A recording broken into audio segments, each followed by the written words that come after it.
মার্কিন president Donald ট্রাম্পের সঙ্গে বৈঠক করতে যুক্তরাষ্ট্রে পৌঁছেছেন ইসরায়েলের প্রধানমন্ত্রী নেতানিয়াহু।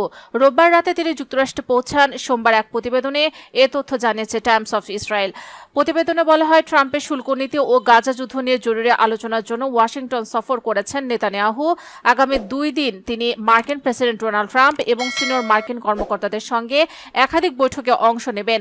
এই বৈঠকগুলোর মূল আলোচ্য বিষয় হল গাজা উপত্যকা চলমান যুদ্ধ এবং সেখানে এখনো আটকা থাকা 59 জন জিম্মির মুক্তি, পাশাপাশি ট্রাম্পের নতুন শুল্ক নীতি, যার আওতায় ইসরায়েলি পণ্যের উপর 17% মার্কিন শুল্ক আরোপ করা হয়েছে।